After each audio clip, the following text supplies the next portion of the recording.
O negócio ele é muito mais do que o produto.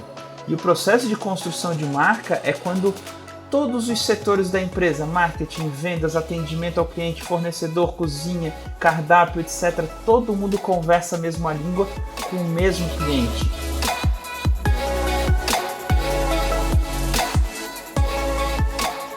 Você está no Donos de Restaurantes Cast, o podcast feito para o dono de restaurante, para um dono de delivery, para um dono de qualquer negócio de alimentação.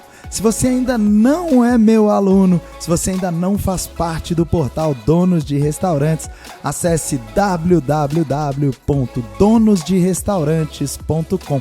Faça a sua assinatura, seja um membro VIP e consiga ter resultados extraordinários no seu restaurante. Você vai ter todo o conteúdo que você precisa para alavancar o seu negócio. Conteúdo de finanças, conteúdo de marketing, conteúdo de vendas. Então, não perca mais tempo. Seja meu aluno do portal Donos de Restaurantes. Fala, líder! Começamos aqui então o capítulo 62 do Donos de Restaurantes Cast. Hoje eu tenho um convidado que é um amigo muito especial. E eu vou deixar que ele se apresente aqui. Fala aí, Tavo! Seja bem-vindo aqui ao Donos de Restaurantes Cast. Que bom que você aceitou meu convite. Para mim é um prazer te receber aqui, tá? Fala, Marani. Para mim é uma honra estar batendo esse papo com a galera aqui do portal Donos de Restaurante, né? E todos esses donos de restaurante.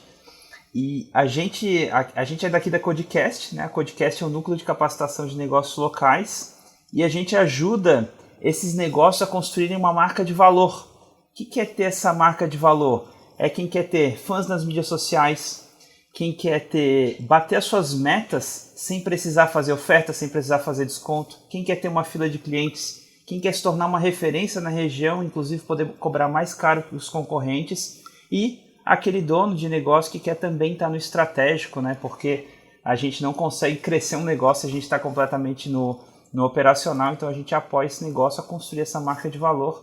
E dentre vários negócios locais que a gente atende, obviamente a gente atende restaurantes, deliveries, etc. Que legal, cara, o trabalho que vocês fazem é incrível. E líder, você que está aí do outro lado, eu quero te contar como eu conheci o Tavo. Eu estava escutando um podcast de um grande amigo meu, o Marcelo Germano, e de repente eu comecei a escutar o que o Tavo estava falando e me identifiquei demais com tudo que ele estava trazendo e falei, nossa, eu preciso conhecer esse cara.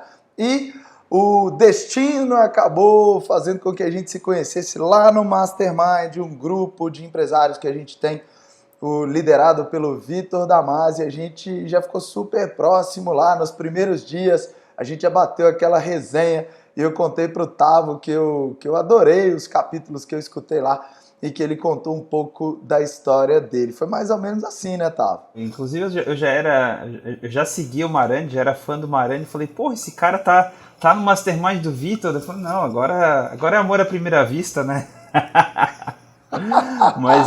mas é muito legal essa troca, né, Marani? Porque assim, eu não acredito em concorrência, eu acredito muito em parceria. Eu acho que o que a gente sabe, o que a gente entende pode apoiar os nossos clientes e nossos não clientes também a conseguirem conquistar todos os seus objetivos aí como líderes, né, como tu gosta de chamar, mas também como donos de negócios e como empresários. E a gente gosta de contribuir com toda essa trajetória, né, porque eu acredito que uma marca de valor, você não possui uma marca de valor, você está em constante construção de uma marca de valor enquanto você aumenta o seu faturamento do seu negócio e desenvolve o seu time. Cara, eu tenho um assunto polêmico para tratar com você, que eu quase sempre digo para os meus clientes não contratarem uma agência. Mas eu vou contar sobre isso e vou contar porque que eu contratei a sua agência para me ajudar aqui nos meus desafios. Mas antes desse assunto mais polêmico, vamos falar um pouquinho sobre marca, Tavo? Eu aqui com os meus clientes e com os meus mentorados, com as pessoas que eu ajudo aqui a evoluir, uma das coisas que eu sempre abordo é o desenvolvimento de marca. A maioria dos donos de restaurantes, donos de delivery, donos de negócio de alimentação, quando começam um negócio, não dão tanto valor para a marca. Você já deve ter visto aí, porque eu sei que você também tem vários clientes que são donos de restaurantes, donos de delivery. A gente vê as pessoas muito preocupadas com o produto. Ah, o Marani, ele é dono de pizzaria. Nossa, eu preciso fazer a melhor pizza da minha cidade se eu quiser me dar bem. O dono de lanchonete, ele precisa ter o melhor lanche, o melhor salgado. O dono de uma comida japonesa, ele quer fazer o melhor sushi. Mas muitas vezes o longo prazo para um negócio de alimentação está muito mais ligado ao desenvolvimento de marca, que é um negócio que você faz muito bem. Então eu quero que você me conte aí, em primeiro lugar, o que é uma marca e o que eu preciso fazer para desenvolver uma marca. Isso é um assunto bem interessante, porque o que acontece? As pessoas elas têm uma ilusão do que é desenvolver uma marca. Elas começam pelo lugar errado. E eu vou mostrar o seguinte. O lugar errado é quando a gente... E é até antagônico você parar para pensar nisso. Quanto mais apaixonado eu sou pelo meu produto, maior a tendência de eu cair nessa armadilha. Que é o quê? Verdade. A armadilha da panfletagem digital. Porque eu sou apaixonado. O Marani tem pizzaria, né? Então, tipo, eu sou apaixonado pelas minhas pizzas. O que é a tendência natural de um ser humano que é apaixonado por alguma coisa, né? Ah, eu sou apaixonado pelos meus empanados, sou apaixonado pelo meu sorvete. A tendência é querer falar disso o tempo todo. Só que a questão é o seguinte, a forma como você se apaixona pelos seus produtos e serviços é diferente de como você vai fazer o seu cliente se apaixonar pelo seu produto ou serviço. Então, quanto mais você fala, pensa como se a sua marca fosse uma esquina super movimentada. Aí você tá lá com um monte de panfleto falando dos seus produtos. Aí entrega panfleto. Na média de mercado, eles falam que a cada 1.000 panfletos que você entrega, de 10 a 20 panfletos, ou seja, de 1 a 2% as pessoas param para ler e prestar atenção naquilo que está sendo falado. Então, você não constrói uma marca com uma altíssima taxa de rejeição. Então, quando você está falando só do seu produto, você está fazendo uma coisa que a gente chama de panfletagem digital, mas conceitualmente falando, você está colocando o seu produto no centro. Ah, mas Gustavo, qual que é o jeito certo? É você colocando o seu cliente no centro. Quem que é o seu cliente? Quais são os hábitos deles nas mídias sociais? Como que ele se comporta no dia a dia? Quais são as rotinas dele? Que tipo de... Como que ele gosta de ser atendido? Como que ele gosta de ser tratado? Como que ele gosta de ser chamado? Com que tipo de pessoas que ele se relaciona? Como que ele se diverte no tempo livre?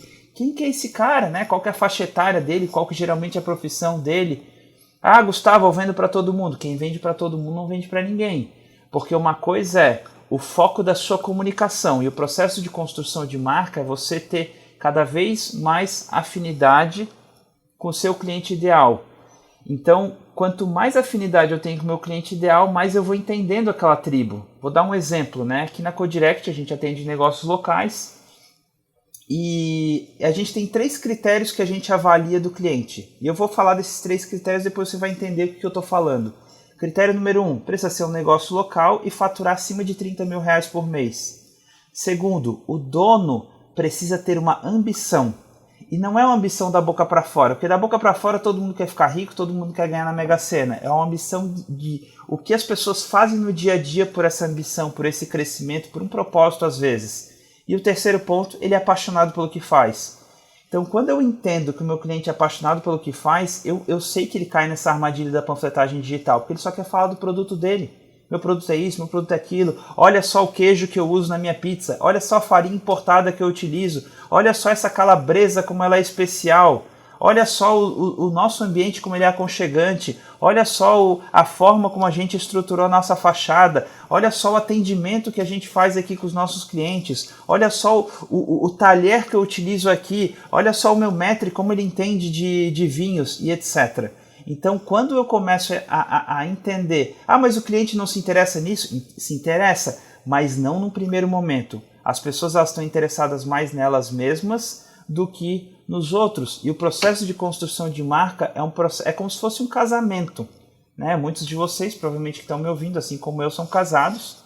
Né? Casamento é um cultivo de um relacionamento de longo prazo. O marketing já não é mais de alto impacto como era na década de 90, onde eu precisava falar do meu produto para o máximo de pessoas possível para atrair parte daquelas pessoas para virem comprar de mim. Entendeu? Então hoje você precisa entender que o marketing da sua empresa, o processo de construção de marca é uma construção, é um relacionamento constante de que você tem que gerar essa reciprocidade. Eu preciso ajudar a pessoa a resolver um problema na vida dela.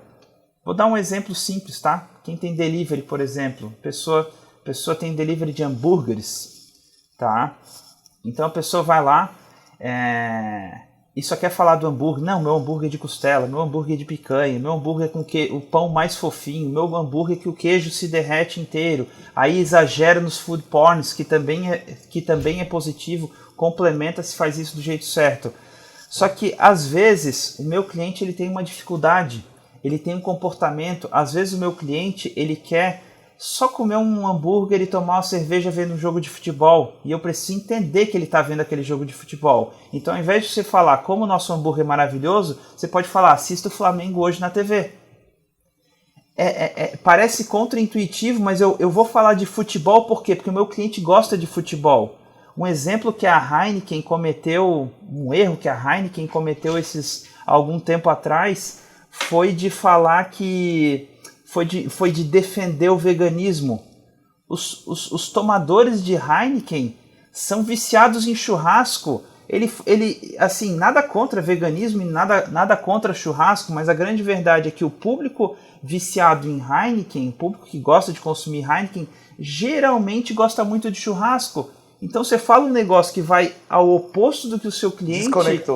Desconectou. Fala assim, cara, como é que eu vou tomar essa cerveja que está estimulando o veganismo se eu gosto de tomar Heineken e comer churrasco todo final de semana? Entendeu? Então você precisa conversar com o seu cliente para falar a língua dele e falar a língua da pessoa, tipo assim, nossa, esse restaurante que eu acompanho está preocupado com o jogo do meu Flamengo? Caraca, que legal! Entendeu? Ah, esse restaurante está me dando dicas de como eu fazer um happy hour mais legal com os meus amigos, de como que a gente vai dividir, como é que eu vou preparar um jantar em casa com a minha família. Tu começa a fazer parte da vida da pessoa, entendendo o comportamento dele. Às vezes a educação é um bom caminho também, Marani. Cara, é incrível o que você está dizendo. Ou você está aqui dentro do dono de restaurantes ou eu estou dentro da Codirect, porque a gente tem uma conexão muito grande. Tudo que você falou eu concordo 99%. A única coisa que está totalmente errada aí, que não é jogo do Flamengo, é jogo do Galo. É jogo do Galo, melhor time do Brasil. Deixa o futebol para lá e vamos voltar aqui, tá? Olha só. Esse assunto de marca é um assunto que tem uma complexidade muito grande para o dono de restaurante. O dono de restaurante é aquele cara que está acostumado a ficar atrás do balcão, ele acha que a operadora de caixa vai tirar o dinheiro dele ali, vai roubar, ele tem que trancar o estoque, senão vai ter falta no final da noite, e a gente tem uma série de coisas que a gente está mudando ao longo do tempo, tá? E eu sou responsável por isso, e você também é responsável por isso. Só que quando a gente começa a falar de marca, que inclusive é um dos assuntos que eu mais gosto de falar na vida, acho que a gente pode marcar aí uns 10 podcasts só para falar de marca, porque é um assunto que tem uma complexidade muito grande e é uma delícia de estudar. Só que para o dono de restaurante é um assunto muito complexo. Eu vou fazer algumas perguntas para que a gente possa desmistificar isso aí. Mas os pontos que eu tenho uma concordância muito grande com você eu costumo dizer para o dono de restaurante, queime os seus panfletos. Se você ainda tem panfleto no seu restaurante aí, pelo amor de Deus, faça um bem para você e para os seus clientes. Não perde tempo com isso não. Você está poluindo o meio ambiente, você está entregando um papel ali que o cliente não quer parar para prestar atenção.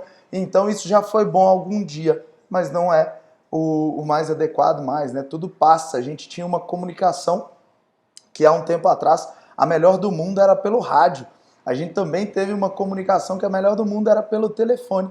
Hoje a gente tem o WhatsApp, hoje a gente tem outras tecnologias, como essa aqui que a gente está fazendo o podcast, que nos permitem ter uma comunicação muito melhor do que a gente tinha antes. Então o panfleto, na minha opinião, é uma perda de tempo total. E quando o dono de restaurante fala assim comigo, Marani, mas para mim ainda dá resultado. eu falo, claro que dá resultado, mas experimenta fazer o que a gente recomenda aqui, eu e o Tavo, você vai ver que o resultado vai ser 10 vezes maior com um investimento 10 vezes menor. Então, a gente precisa mostrar para as pessoas que o tempo do panfleto já era. E outra coisa, o vender para todo mundo. Eu costumo dizer aqui que eu tenho uma frase que eu falo pro cara: não seja o pato. O pato voa, anda e nada. Mas ele não é o melhor em nada, em nenhum desses três fundamentos. E quando a gente quer vender para todo mundo, a gente acaba sendo o pato. Às vezes as pessoas me perguntam assim: Tavo, Marani, eu tenho pizza aqui, tô querendo agregar açaí, hambúrguer, o que você acha? Eu acho que é loucura, cara. Eu acho que se você estudar mais sobre o seu cliente e conseguir produzir um produto melhor que a pizza, você vai encontrar os clientes que você precisa para ter um movimento muito grande. Eu estava conversando essa semana com um mentorado meu e ele vende comida árabe, turco e árabe. E ele é um dos maiores vendedores do iFood aí no Brasil inteiro. E ele criou várias marcas vendendo somente comida árabe. Então a gente não precisa de ficar inventando moda. A gente tem que entender quem é o nosso cliente e tem que se aproximar desse cliente para que a gente venda mais. Então, super concordância com esses assuntos que você trouxe aí. Tavo, o que define uma marca? A gente tem logomarca, a gente tem cor, a gente tem posicionamento, que são os clientes que eu atendo. Como é que você definiria uma marca? Existem vários conceitos, né? E a grande verdade é que não tem o certo e errado. A minha visão sobre o que é ter marca é a conexão emocional que você tem com o seu cliente. Então, se você tem uma conexão emocional com o seu cliente, você não consegue explicar o poder que você tem na tomada de decisão dele. Vou te dar um exemplo. Você consegue explicar o amor que você tem pela sua esposa, pelos seus pais ou pelos seus filhos? Não dá para explicar. Tenta explicar como é que você ama sua mãe. Gente, é inexplicável. E é isso que uma marca gera. O sentimento no seu cliente fiel, no seu cliente ideal, aquela pessoa que volta com frequência, aquela pessoa que gasta bem, que dá pouco trabalho de atender, é aquela pessoa que gosta de tudo que você tem a oferecer, aquela pessoa que se sente bem, que não enche o saco de ninguém no seu restaurante. Você sabe, tem cliente que gasta bastante, mas enche os seus tubos e demanda de todo o seu time, do seu maître, do seu cozinheiro, de todo mundo, do seu garçom, de todo mundo do seu time. Ah, mas gasta horrores. Mas, cara, não é... Então você precisa ter muita clareza de quem que é esse cliente, porque daí a sua comunicação é para esse cliente. Então, assim, entenda uma coisa. Foco da comunicação é diferente de filtro comercial. Filtro comercial é o seguinte. Filtro comercial é quem eu quero atender de fato. Por exemplo, eu tenho um cliente que ele tem uma estética automotiva de carros de luxo. Carros até o ano de 2014 ele não atende. Ele só atende carros de 2015 para cima de uma certa categoria. Então isso é um filtro comercial. Agora, cliente ideal é quem eu quero atender. Entendeu? Cliente ideal é o foco da minha comunicação. Agora, se chegar uma pessoa que não tem nada, vamos supor, eu converso com, com pais de família. Então, meu restaurante ele tem espaço kids, eu converso com pais de família, eu tenho menu kids, eu tenho talher específico para criança, eu tenho um pratinho pequenininho, eu tenho, brinquedo para criança brincar na mesa, etc. Toda a minha comunicação, que não é só... a comunicação é tudo, né? O ambiente, o atendimento, etc. Então, a minha comunicação é específica para o pai de família que tem uma criança pequena. Mas impede um senhor de idade com os filhos já criados irem lá? Impede um casal de adolescente ir lá comemorar o Dia dos Namorados? Não impede, entendeu? Mas você tem muita clareza de com quem você está conversando. Se o casal de adolescentes quer curtir o Dia dos Namorados num ambiente que tem espaço kids e criança gritando, tá tudo bem, é opção deles. Eu não vou impedir que ele entre, né? Parece um absurdo a gente falar isso, mas parece que causa isso na cabeça das pessoas. Quando eu falo você precisa definir o seu cliente, ele acha que se o casal entrar, ele vai empurrar o casal. Fala, sai, você não é meu cliente ideal. Não é isso, né, gente? Muito bom isso, cara. E olha só, eu consigo retratar, você estava falando, né? Eu estou aprendendo aqui com você, tá? Já fiz um monte de anotações aqui, Mas olha só, o quanto isso é uma realidade depois que a gente entende a importância de marca. Eu tenho aqui 2 pizzarias. Uma é uma empresa familiar que o meu pai fundou no ano de 1979. E outra é uma pizzaria bastante moderna, que não é familiar. Eu fundei essa empresa em 2011, que é a Pizzaria A Francesinha. Elas têm uma distância, Tavo, de 1 quilômetro. 1 quilômetro você sai da Francesinha e consegue chegar na Terraço. As duas vendem pizza, é o produto principal. E o público é completamente diferente. Ou eu posso dizer que o público busca as duas casas em momentos muito diferentes. A gente tem, por exemplo, um posicionamento de marca da Terraço como uma empresa tradicional, como uma empresa que busca atender casais que têm filhos pequenos, porque a gente tem o nosso espaço kids, o nosso playground, como o atrativo principal. Eu, inclusive, vou ser até um pouco ousado aqui de dizer que esse espaço kids é mais importante do que a pizza. Muito mais importante. Isso quer dizer que o meu produto pizza não tem que ser bom? Não, não é isso. Tem que ser um produto muito bom para ser um complemento da felicidade que a gente consegue proporcionar em quem vai até o nosso estabelecimento. A gente criou aqui um momento que em 3 dias a gente tem super-heróis. Então a gente recebe o Homem-Aranha, a gente recebe o Pantera, a gente recebe a Branca de Neve, a gente recebe vários super-heróis para que eles possam fazer a felicidade das crianças e a tranquilidade dos pais. Então a gente tem casas lotadas com posicionamento muito diferente, porque na Francesinha é uma pessoa que quer, são casais jovens que geralmente não têm filhos, ou se têm filhos, eles não vão para aquele momento de diversão dos filhos. Eles vão buscar uma pizza às vezes um pouco mais refinada, em um dos pontos mais legais da cidade, com drinks que são variados e em momentos diferentes da Pizzaria Terraço. Então o que a gente entende aqui? Exatamente a prática da teoria que você tinha explicado, que é: eu preciso entender quem é o meu cliente ideal. Quer dizer que na Francesinha eu não recebo os pais que vão com filhos pequenos? Claro que não, inclusive tem papel para colorir, a gente tem lápis de cor, tem canetinha, a gente consegue manter ali as crianças ocupadas fazendo alguma coisa que elas adoram, mas não é o nosso foco, não é o cliente ideal que eu busco.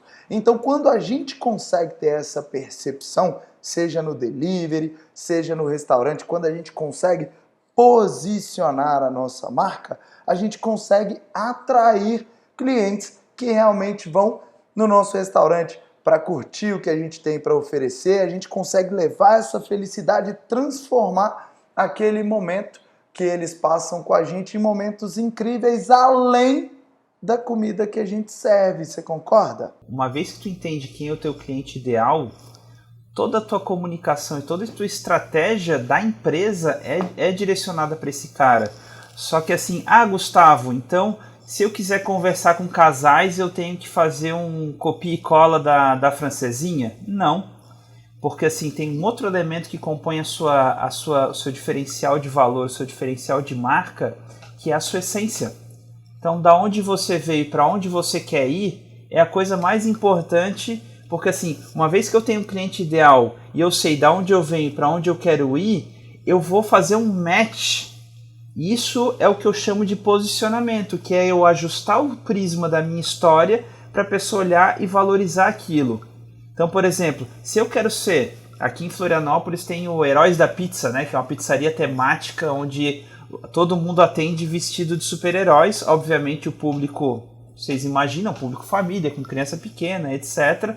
Mas também vai pessoas mais velhas e tudo mais. Só que assim, se eles definirem que eles querem ser a maior pizzaria temática do Brasil, a maior rede de pizzarias temáticas do Brasil, eles já estão contando uma história para o cliente deles. E se o cliente quer aquilo para a vida dele, aquilo dá match. Então eu vou ajustar a minha comunicação para que esse cara, esse pai de família com criança pequena, que está buscando sair da rotina, se divertir, ver uma coisa diferenciada, ver um espetáculo de heróis contra vilões, etc., ele vai lá e vai gostar daquele ambiente. E tá disposto a pagar mais, né, Tavo? Não é preço. Não é preço, é experiência. E o mais louco, tem gente que vai olhar para isso e falar assim, gente do céu, é uma gritaria aquela pizzaria, som alto, gente correndo de um lado pro outro, eu não quero isso, só quero comer uma boa pizza e etc. Você percebe, a essência da pessoa é completamente diferente. Tem gente que gosta desse ambiente movimentado, tem gente que gosta do negócio mais calmo, luzinha mais baixa, um ambiente mais vermelho. Isso é tão louco, tá? Porque às vezes as pessoas me perguntam na rede social assim, mas não tá fazendo muito barulho aí com esse playground tão próximo dos clientes? Eu falo, tá fazendo muito barulho, que é tipo assim, se você não quiser barulho, vai pra Francesinha. Se você quiser barulho, quiser confusão, super-herói, vem pra Terraço. São momentos diferentes e a gente tem que admitir isso como vantagens e desvantagens, dependendo do cliente que eu quero atender, né? Esse jogo, eu começo a jogar esse jogo. Tipo, como que tá o meu banheiro? Como que tá a decoração do ambiente? Como que as pessoas são treinadas na empresa? Como é que é o ingrediente da pizza? Por exemplo, você não vai numa doceria esperando comer coisa fitness, entendeu? Você quer comer gordice lá, você quer comer coisa com bastante leite condensado, com coisa esparramando e etc. Né? Quer muito caldo, quer food porn. Então você vai numa doceria esperando isso. Agora você vai numa loja de produtos naturais, você espera ver uma coisa low carb, uma coisa sem glúten, etc. Então você vai ajustando a sua comunicação. Agora as pessoas falam assim, não, agora eu tenho uma doceria com uma linha de produtos fitness. Porra, tu não vai numa doceria comer um negócio com farelo de aveia, entendeu? Então, tipo... não, mas a gente quer ser beleza, mas assim, tem que conversar a sua marca, assim, ó, entenda uma coisa. Quando eu coloco o cliente no centro, eu preciso entender o movimento desse cliente. E daí todo o meu processo de construção de marca, de geração de valor, de proporcionar experiência, tem que estar conversando com esse cliente que ele está em constante mudança. Ah, não, meu cliente é aquele cara que gosta de enfiar o pé na jaca, mas 80% do tempo é um cara que gosta de comer coisas saudáveis, etc. Então, beleza. Você percebe que a sua essência já começa a mudar, você já começa a entender esse cara. Não, beleza, então tá tudo bem ter uma linha low carb, sem glúten, sem lactose, etc. Ah, não, meu cliente é aquele cara paz e amor, então, pô, vou ter um restaurante mais vegano, mais com falafel e etc. Pô, legal. Ah, não, eu quero que o cara venha aqui no meu restaurante árabe e ele sinta que ele tá na Líbia. Entendeu? Ele sinta que ele olha e fala assim, cara, esse cara só falta entrar aqui de turbante, de tanto que ele precisa se sentir nesse ambiente. Então você vê que a sua essência, ela vai mudando e se moldando a esse cliente ideal. Pô, será que o seu cliente ideal tá a fim de experimentar como se ele estivesse no Oriente Médio? Você precisa proporcionar essa experiência desde o primeiro contato. E digo mais, a mídia social, e a gente fala muito de marketing digital no processo de construção de uma marca de valor, ela tem um papel fundamental na construção da marca, porque encantamento é tudo aquilo que eu faço depois que o cliente me conhece, depois que o cliente tem uma relação comercial comigo. Pré-encantamento é tudo aquilo que eu proporciono para o meu cliente e eu gero uma expectativa de marca. Entendeu? Então o seu relacionamento com o seu cliente não começa a partir do momento que ele tira o cartão do bolso para comprar o seu produto. Começa quando ele ouviu falar de você na mídia social, no Google My Business, em outras plataformas, TripAdvisor e etc. Então o seu relacionamento, o seu pré-encantamento já começa aí. A gente tem um caminho que o cliente precisa seguir, né, Tavo? Você estava falando aí, eu estava desenhando aqui na minha cabeça que é mais ou menos assim mesmo, né? Para construir uma marca de valor, não é da noite para o dia e não é simples. E talvez seja esse o maior motivo que a gente vê tantos donos de restaurantes e donos de delivery patinando. Quando você fala que as pessoas costumam colocar o produto no centro, essa é uma grande verdade. A maioria das reclamações que a gente recebe aqui é assim: Marani, mas o meu concorrente está me ferrando, meu concorrente está colocando um preço muito baixo e aí o cliente não quer pagar, o cliente só quer preço. E aí, nesse momento, eu começo a me recordar aqui que aqui na minha cidade, uma cidade de 250 mil habitantes, eu tenho as duas pizzarias que têm os valores mais caros. As duas pizzarias são as pizzarias mais caras da cidade e ficam todos os dias lotadas. E aí, e um delivery muito forte também, a gente mais do que triplicou as vendas aqui durante a pandemia, mas a gente cuida com muito carinho da nossa marca. Como é que um cara constrói uma marca de valor? Se eu procuro hoje a Codirect, e depois eu vou falar que eu procurei aqui, né? Como é que eu construo uma marca de valor? Um restaurante, quando te procura, quais são as maiores preocupações, Tavo? Essa é uma boa pergunta, sim. Tudo depende da sua ambição. Onde é que você quer chegar com esse negócio? Quão apaixonado e disposto você está a se entregar por esse cliente? Porque assim, as pessoas elas começam, como eu falei, elas começam apaixonadas por um produto. Eu sou apaixonado por fazer brownie. Aí eu fiz brownie, aí de repente as pessoas começaram a gostar do meu brownie porque gerou um boca a boca. É assim que começa a maioria dos negócios. Meu brownie começou a gerar um boca a boca, e daí eu precisei contratar um assistente, daí eu precisei começar a emitir nota fiscal, aí eu saí da informalidade, aí eu montei uma cozinha industrial, aí eu comecei a colocar no iFood, aí eu comecei a ter bons reviews, e o meu negócio foi crescendo, e eu fui me descobrindo empresário. É isso. Porque esse cara, a gente chama ele de empresário acidental. É isso. A partir de uma paixão dele, o negócio foi crescendo e acidentalmente ele se viu empresário. Esse cara não está preparado para construir uma marca, ele está preparado para produzir um produto. Né? O próprio livro O Mito do Empreendedor, ele usa esse exemplo, a pessoa apaixonada por fazer bolos e de repente ele está abrindo uma loja de bolos. Entendeu? Agora o grande segredo é você entender qual que é a sua motivação. Beleza, você quer continuar só fazendo bolos ou que você quer se tornar um empresário do ramo de restaurante, etc. Você precisa primeiro tomar essa decisão, porque o processo de construção de marca é um processo onde você se despessoaliza da operação. A operação ela não pode estar intrínseca com o dono. Então, se você é apaixonado por fazer comida, você tem que ser cozinheiro, não dono de empresa.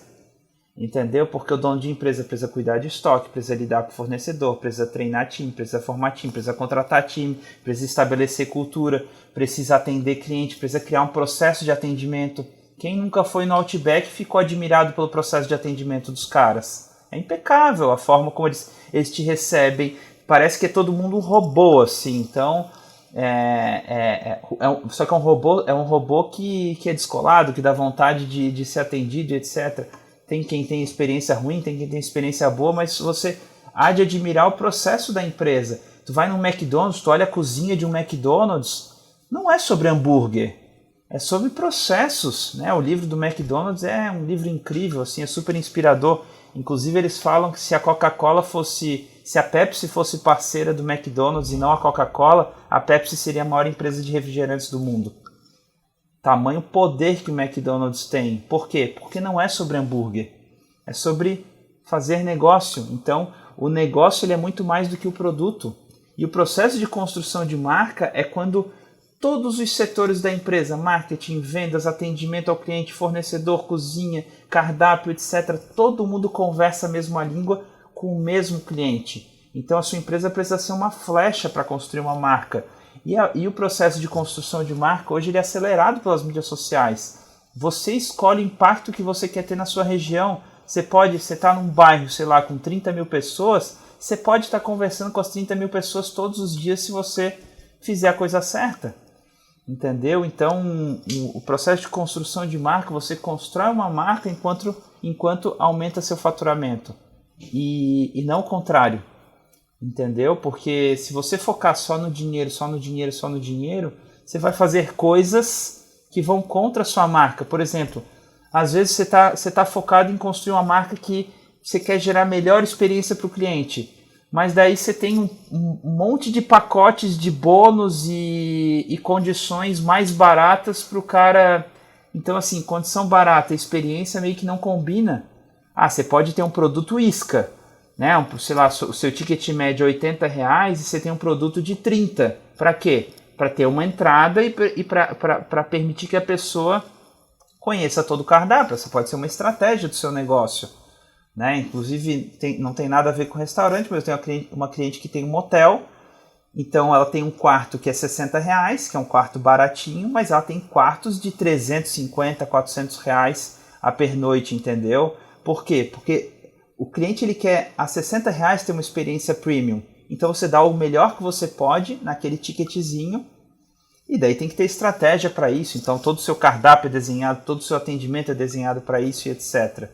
Né? Então quem nunca foi num supermercado, né? Quarta-feira da carne, quinta-feira das verduras e etc. Por quê? Porque é a isca. É muito foda isso que você está falando.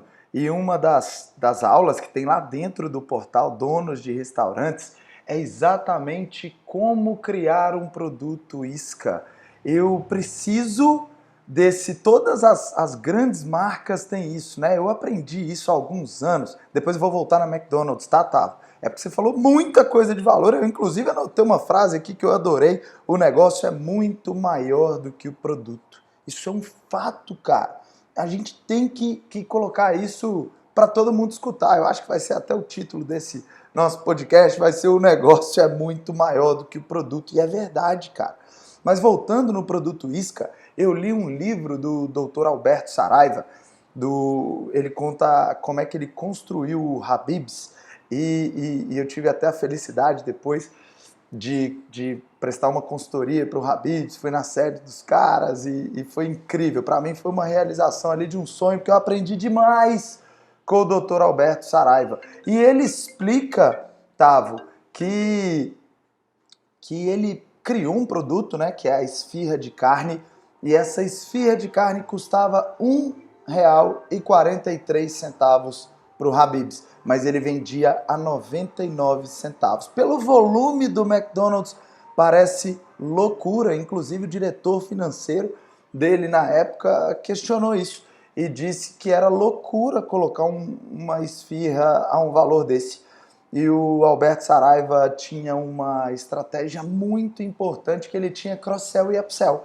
Então ele conseguia ter uma estratégia que ele atraía as pessoas pela esfirra de 99 centavos e ele tinha ali um objetivo de vender outros produtos como a sobremesa, como o refrigerante, e ao invés de vender uma esfirra, o objetivo era vender 3, 4, 5, 10 esfirras de outros sabores que não custavam 99 centavos. Então a gente precisa aprender a fazer isso, e foi uma das coisas que eu ensinei no portal, que é: eu tenho hoje aqui pizzas que ultrapassam o valor de R$100, mas eu também tenho uma na promoção que eu não mexo em nada, não é permitido mexer em nada nessa pizza, que é o meu produto de entrada, que é o meu produto isca, que é uma pizza de calabresa por R$ 49,90.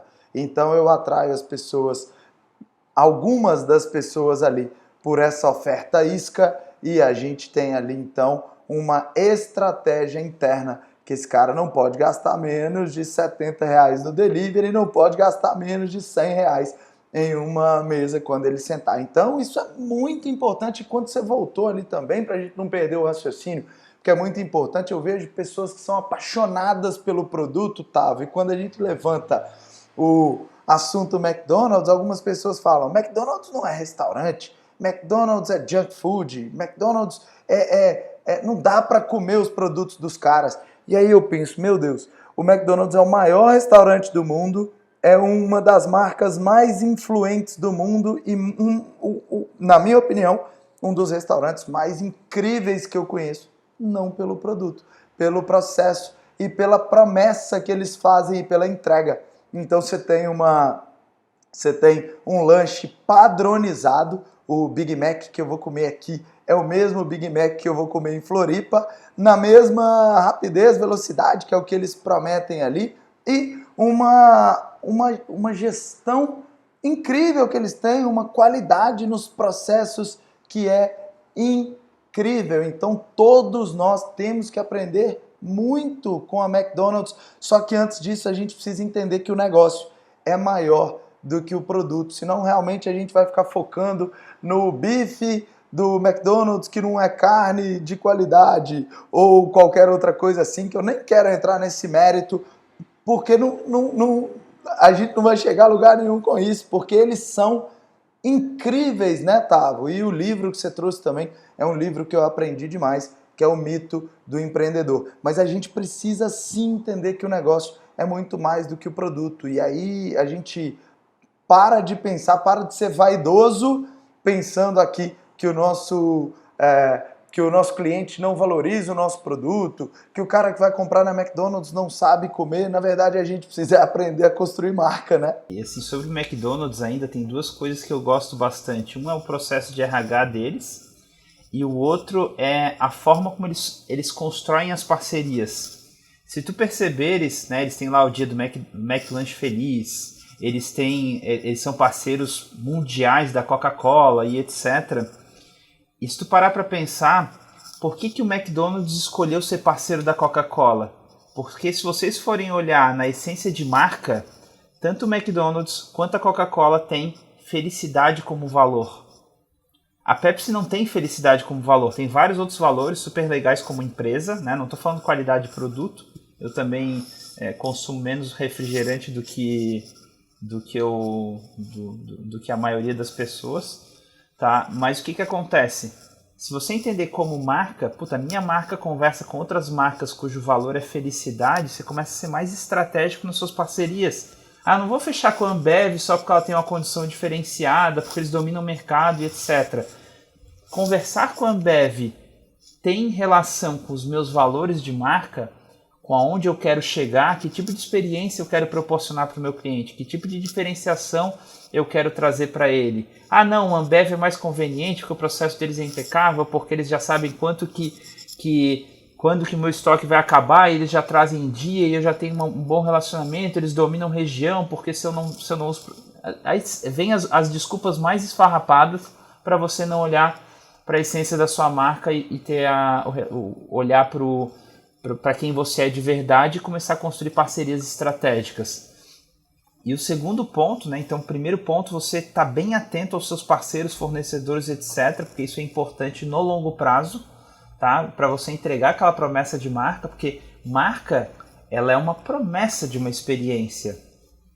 Para pensar. Então, quando eu falo da francesinha, eu falo, cara, você tem que ir lá na francesinha, porque você leva sua mulher, prepara, vai lá tomar um bom vinho, tem uma boa experiência, vai ter um atendimento diferenciado, entendeu? Então você vai propor isso daí como marca e você vai criar essa expectativa, você vai construir a história, porque posicionamento tem a ver com contexto, e o contexto você como dono de empresa você cria, entendeu? Então esse é o primeiro ponto dos fornecedores que eu acho incrível no McDonald's, a forma como eles constroem isso, e o segundo é RH. Todo mundo reclama de mão de obra qualificada. E olha só, eu conheci o RH do McDonald's, né, a líder de RH aqui da região sul, e eu fiz uma pergunta para ela, eu falei, cara, como é que é para vocês? Que eles têm o lance da Universidade do Hambúrguer, né, que eles pegam um adolescente, em 3 meses esse cara tá performando em altíssimo padrão, né, em menos de 3 meses até, em algumas semanas. E daí eu falei, mas vocês devem ter um turnover absurdo, né? Uma rotatividade fora de série. Daí ela falou assim, Gustavo, o McDonald's é tão redondo como empresa que a gente tem uma rotatividade prevista. Aí vou chutar, em média nossos funcionários ficam 4 meses. Então eu começo a contratar antes de precisar, porque eu sei que daqui a pouco alguém vai pedir para sair ou alguém vai ser demitido. Olha só que incrível que é isso. Então a empresa está tão redonda, mas tão redonda, que eles conseguem transformar um adolescente numa pessoa que vai entregar a promessa de marca em poucas semanas, e ele sabe que esse adolescente vai durar na média, vou chutar, 4 meses. Incrível. Isso é um negócio, tem nada a ver com hambúrguer. Incrível. O primeiro ponto, quando você fala das parcerias, é legal que as pessoas entendam assim, Marani, eu realmente tenho que ter uma embalagem que seja super legal? Depende, cara. Se o seu diferencial é preço, por exemplo, foda-se a embalagem. A embalagem já não é o mais importante nesse momento. O ketchup de qualidade também não é. Por quê? Porque você vende preço. O cara que está procurando preço, ele não pode exigir um ketchup da Heinz ou uma embalagem que seja personalizada.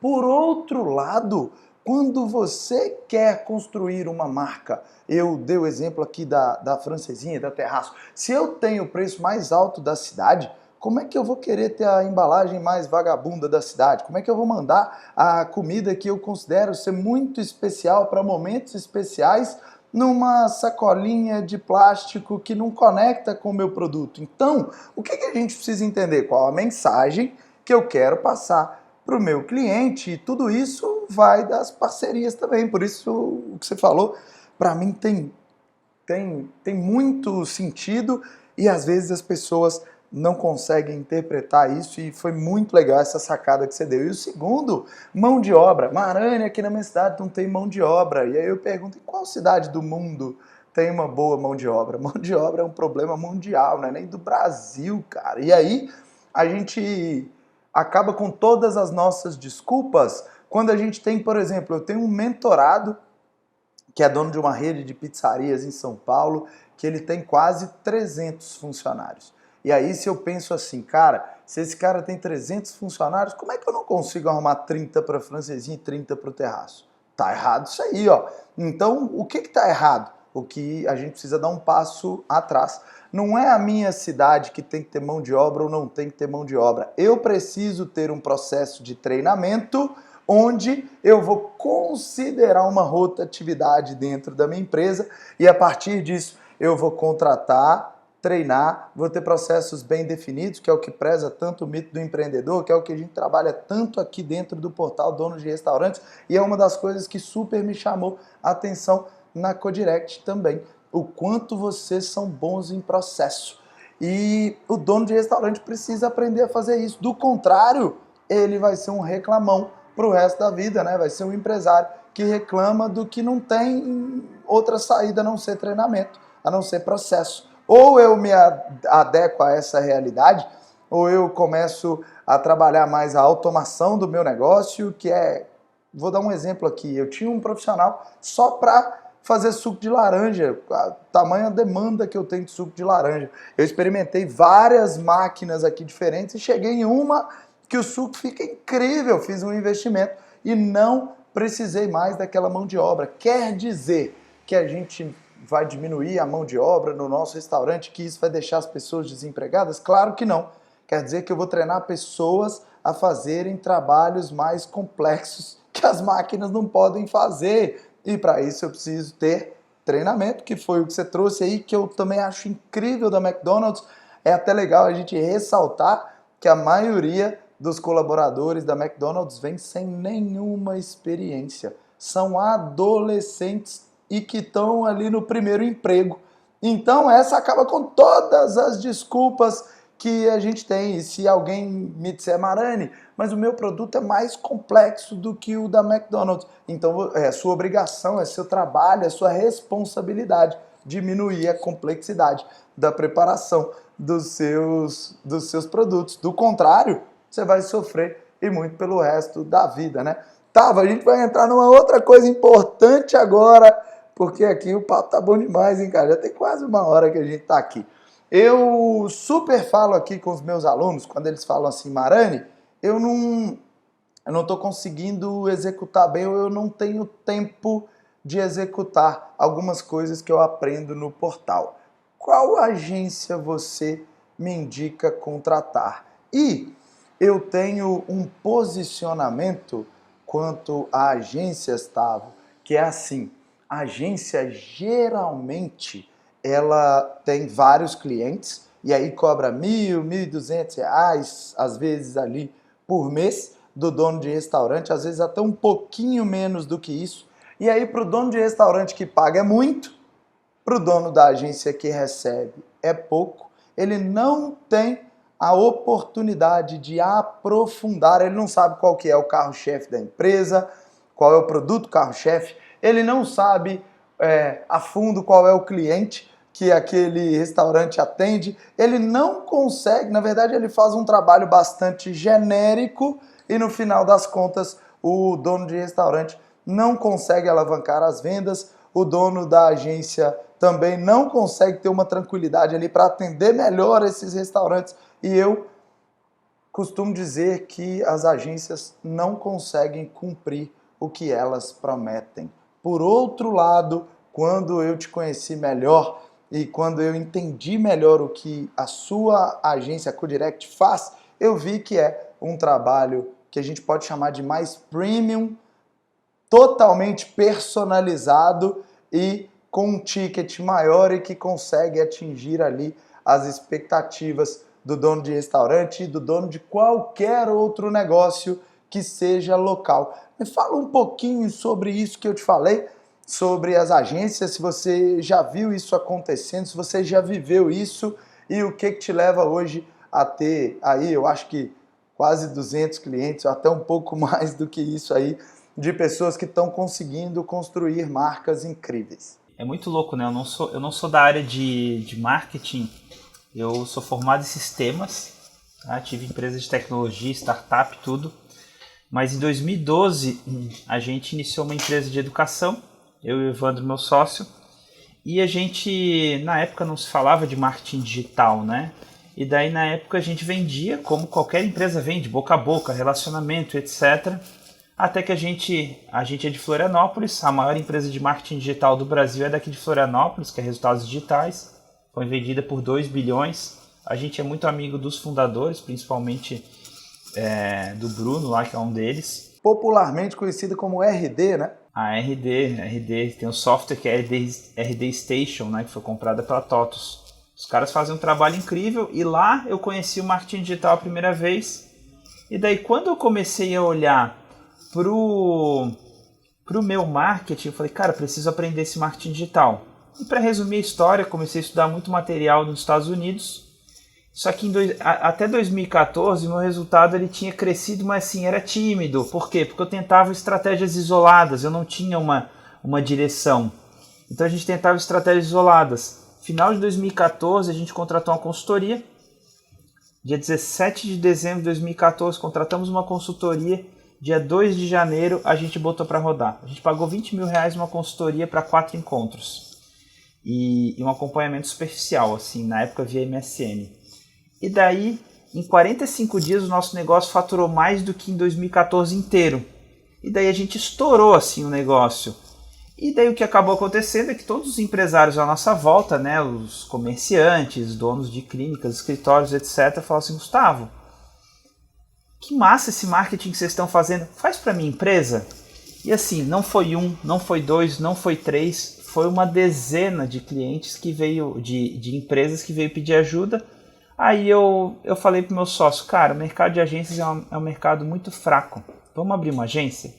E para resumir a história, final de 2015, né, quase um ano depois a gente montou uma agência e para encurtar a história, em 5 anos a gente se tornou a maior agência de mídias sociais do Brasil. Né? Então, e a gente se focou muito em negócios locais. Só que o que aconteceu? Final de 2019 a gente estava planejando os próximos 5 anos da empresa e hoje a gente está na meta de construir o grupo do bilhão. A gente quer ter 1.000 empresas juntas faturando R$1 bilhão por ano. E a gente está focado aí nessa meta e já avançamos algumas jardas, né? Mas o que eu percebi como agência, porque assim, como eu era agência, eu tinha estourado muitos donos de agências maiores e menores me procuraram para entender. Agências maiores que eu digo, agências de publicidade, que atendem offline e outras mídias, não só mídias sociais. Ah, Gustavo, como é que vocês fazem? E eu achava que eles iam pedir ajuda para estruturar a operação digital deles. A pergunta número 1, que 99,9% das agências me faziam é, como é que tu faz para os teus clientes ter resultado? Eu falei, como assim você tem uma agência e não sabe fazer o seu cliente dar resultado? Aí eles diziam para mim, ah, Gustavo, porque quando o cliente reclama que não está tendo resultado, eu falo para ele que leva tempo para ter resultado. Daí eu vou ganhando tempo enquanto na tentativa e erro eu vou fazendo as coisas para ele. Mas a grande verdade é que eles não tinham método. Eu fiquei com a pulga atrás da orelha. E lá em 2019 a gente contratou uma consultoria comercial, porque o que estava acontecendo? Eu estava com o meu crescimento limitado. Eu atendia no máximo 10 empresas por mês. Em 2019 eu atendi 119 empresas, ou seja, somente um mês a gente não bateu a meta do nosso limite de atendimentos. E ele fez a análise, ele falou, Gustavo, 4.096 empresas quiseram contratar vocês fecharam com 119. Então significa que vocês rejeitaram 3.900 empresas e o nosso ticket não era o mais baixo. O cliente pagava de 4 a 5 mil por mês para a gente como agência. E daí eu falei, tá, e o que eu faço? Ele falou assim, Gustavo, seu serviço tem 2 vieses. Viés número 1, vocês fazem as postagens, os anúncios, etc. E o viés número 2, vocês ajudam o cliente a fazer a parte dele bem feita. Aí ele perguntou, e se vocês deixarem de fazer as postagens e só trabalhar com a orientação e mentoria? E na época, assim, eu surtei, né? Eu falei, tá doido, não sei o que, isso não faz sentido, nosso diferencial é o que a gente faz, né? Daí ele falou, cara, observa isso. E nessa mesma época estava acontecendo um fenômeno na minha agência. Os melhores clientes, eles ficavam 2, 3 anos e pediam para sair. 2, 3 anos e pediam para sair. 2, 3 anos e pediam para sair. Assim, consistentemente isso estava acontecendo, isso estava me irritando demais. Aí teve um dia que eu peguei o telefone e liguei para vários deles, né, que já tinham saído. E eu falei, cara, qual que é a tua insatisfação, né, por ter saído deles? Falaram, não, Gustavo, muito pelo contrário, eu sou muito grato ao trabalho que vocês fizeram pra gente. Vocês mudaram a nossa vida, a nossa empresa chegou em outro patamar. Falo bem de vocês para todo mundo. Eu falei, tá, desgraçado, por que tu saiu? Aí ele falava assim, agora eu tô jogando um outro jogo. Eu falei, como assim? Ele assim, agora eu quero montar minha própria estrutura, porque eu aprendi muito com vocês e agora eu quero ter mais agilidade. E eu fiquei com essa pulga atrás na orelha. E daí, final de 2019, a gente iniciou os nossos programas de mentoria. E quando estourou a pandemia, aconteceu um fenômeno. A gente tinha perto de 100 clientes na base, nessa época, simultâneos, né? Tinha 50 pessoas no time. E daí deu a pandemia, em 2 meses a base caiu pela metade. E daí os clientes eles não queriam mais fechar com a gente. Pô, a gente que fechava na média 10 por mês, a gente fechou 1 em 3 meses. E daí assim, a gente começou a ver, cara, o mercado está mudando. E nesses primeiros 3 meses de pandemia, a operação começou a sofrer, porque a gente trabalhava com uma previsibilidade. Imagina, tu tem 100 clientes, perto de 50 pessoas no time, tu precisava ter uma... É tal como se fosse uma cozinha de restaurante, assim, de tão impecável que tem que ser o processo para você dar conta do recado. Então, eu entregava... O cliente ele me pedia um post, por exemplo, e eu entregava esse post para ele em 20 dias, porque ele entrava numa linha de produção. E quando veio a pandemia, o cara falou assim, decreto novo na minha cidade... Estamos fazendo uma ação de delivery, estamos fazendo uma ação de não sei o que, uma ação digital disso, uma ação digital daquilo. Eu não tinha agilidade para fazer as coisas da noite para o dia para meus clientes. Isso me frustrava e frustrava eles.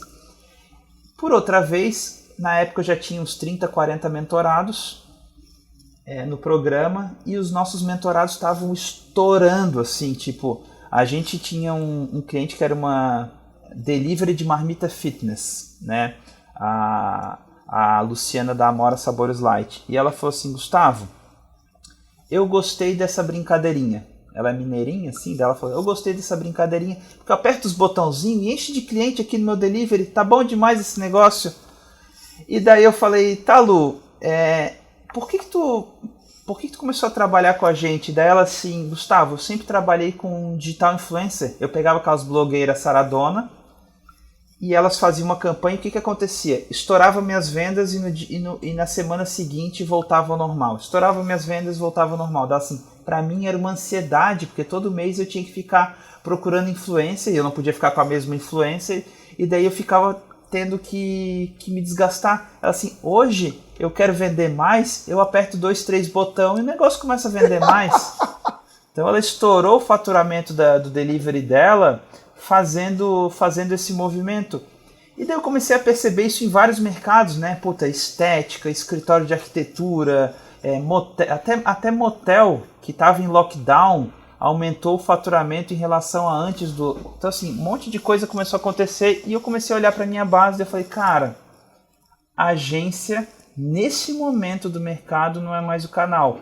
E daí o nosso programa da marca de valor começou a estourar tanto, porque assim, os clientes não queriam contratar a agência, mas eles queriam resolver o problema deles, que era fluxo de clientes, principalmente na pandemia, né? E daí eles começaram a optar pelo programa de mentoria, entendeu?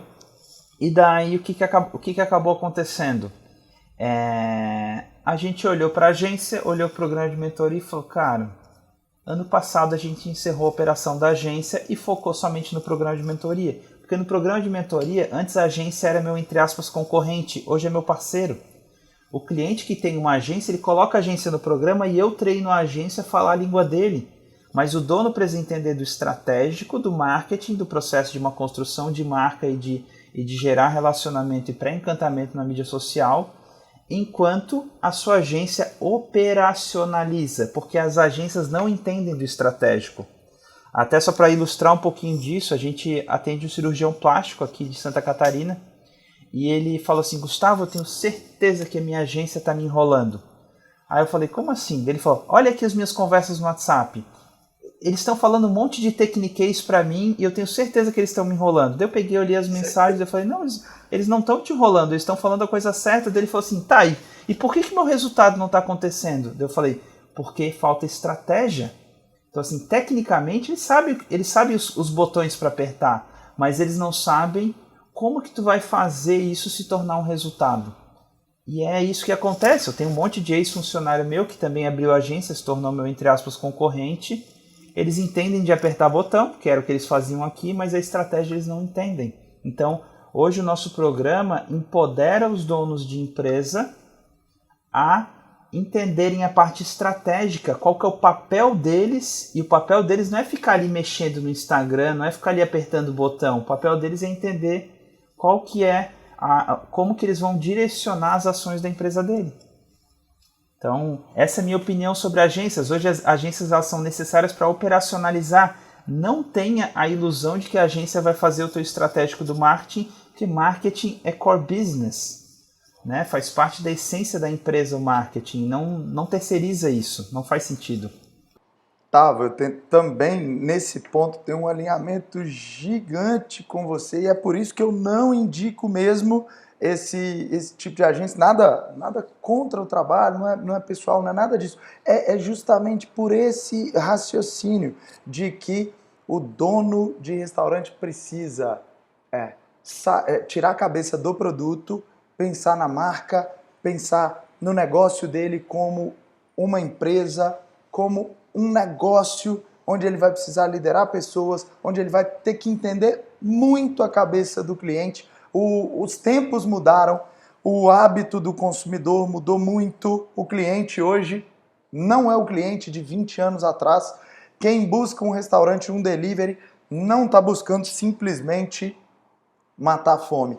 Quando a gente entende isso, a gente começa a pensar em outras esferas, a gente começa a realmente sair ali do operacional e trabalhar no estratégico. O que eu super acredito é que é praticamente impossível hoje em dia a gente ganhar dinheiro se a gente ficar no operacional. É necessário que, como o próprio Germano diz, né, é necessário que o comandante ali assuma as rédeas do negócio dele, como eu digo aqui, as pessoas têm que aprender sim a serem líderes e para isso é mais difícil porque tem que pensar, para isso é mais difícil porque tem que assumir que não é sobre o produto, é sobre o negócio.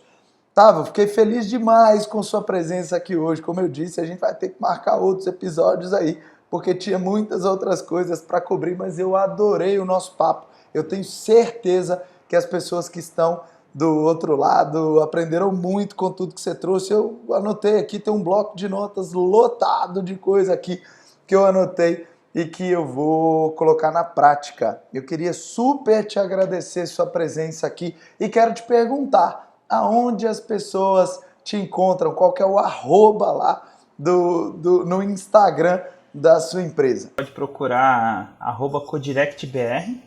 Tem o nosso site também, www.codirect.com.br. E meu sócio, inclusive, ele gravou uma masterclass onde ele ensina os 5 passos para você construir uma marca de valor. Então você pode acessar codirect.com.br/masterclass, com 2 S no final. codirect.com.br/masterclass. Eu vou deixar aqui, inclusive, na descrição desse podcast o link para quem tá louco já para construir uma marca de valor. É indispensável, é essencial que assista essa aula aí do Evandro, que foi elaborada ali pelo Evandro, pelo Gustavo e pela equipe da Codirect. Gustavo, muito obrigado mais uma vez e eu te vejo daqui a alguns dias, né, meu amigo? A gente vai estar junto, né? É verdade, com certeza, estaremos lá. Valeu, Marani, brigadão aí, obrigado pela oportunidade, pra gente é uma honra. O Marani já admirava um monte o trabalho dele antes da gente se conhecer pessoalmente, eu fui obrigado a dar uma tietada quando a gente se conheceu e pra mim é uma honra estar aqui, a gente tá trocando essa ideia. Valeu, Marani. Valeu demais, meu amigo. Também adoro o seu trabalho, tá? Líder, para você que tá aí do outro lado, eu te vejo no topo. Valeu, tchau, tchau.